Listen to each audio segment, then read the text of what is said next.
এ তো জীবনের অন্যতম গুরুত্বপূর্ণ মুহূর্ত। মাধ্যমিকের মতো পাবলিক পরীক্ষায় অংশ নিতে যাওয়ার এই মুহূর্তে অভিভাবক মাথায় হাত বুলিয়ে দিচ্ছেন অভয় এবং দোয়া। বৃহস্পতিবার সকাল থেকেই পরীক্ষা কেন্দ্রে আসতে থাকেন 2025 সালের এসএসসি ও সমমানের পরীক্ষার্থীরা।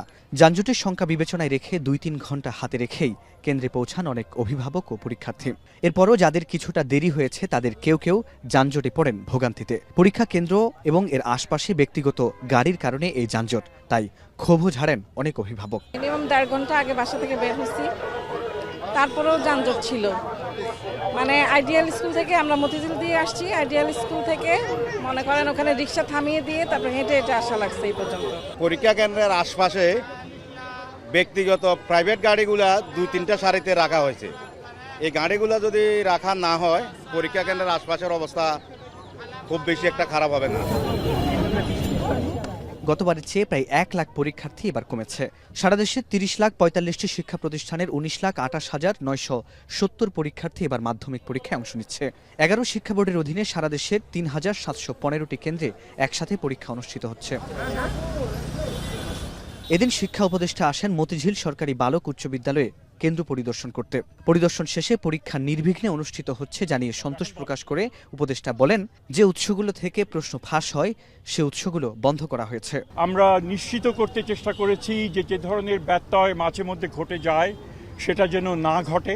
এর জন্য যে প্রাথমিক যে কাজ যেটা সম্পাদন করা দরকার ছিল, অর্থাৎ পরিকল্পনাটা করা, সেটা সুচারুভাবে সেটা সম্পন্ন হয়েছে বলে মনে করি। তবে আমরা আশা করি যে এই পরিবেশ বজায় থাকবে পরীক্ষার শেষ দিন পর্যন্ত। এদিকে প্রথম দিনে পরীক্ষার শেষে অভিজ্ঞতার কথা জানালেন শিক্ষার্থীরা। প্রশ্নগুলো সব সহজ ছিল, কোনো বইয়ের বাইরে থেকে এরকম ঘুরায় পেঁচায় কিছু দেয় নাই। অনেক ইজি ছিল কোশ্চেনটা, সব লেখছে এ টু জেড সব লেখছে। আমি বাংলা জীবনে সব লিখি নাই। যেমন এরকম অনেকগুলো গার্ডিয়ান ভিতরে ঢুকে গেছে, ওদেরকে স্কুলের বাইরে রাখা উচিত ছিল, কারণ এখন বের হইতে হইতে একটা হাঙ্গামা, বের হওয়া যায় না এখানে। এই পরীক্ষা শেষ হবে আগামী 13 মে। এছাড়া 15 থেকে 22 মে পর্যন্ত হবে ব্যবহারিক পরীক্ষা। প্রতিটি পরীক্ষা শেষ পর্যন্ত নির্বিঘ্নে দিতে চান প্রত্যেক পরীক্ষার্থী। শিক্ষা মন্ত্রণালয়ের উপদেষ্টা জানিয়েছেন, পরীক্ষা শেষ হবার 60 দিনের মধ্যে প্রকাশ করা হবে ফলাফল। ফরহাদ বিন নূর, এখন, ঢাকা। মাঠের অলরাউন্ডার আমি, আর ঘরের allrounder Tylox. Tylox toilet cleaner, clean মানেই টাইলক্স।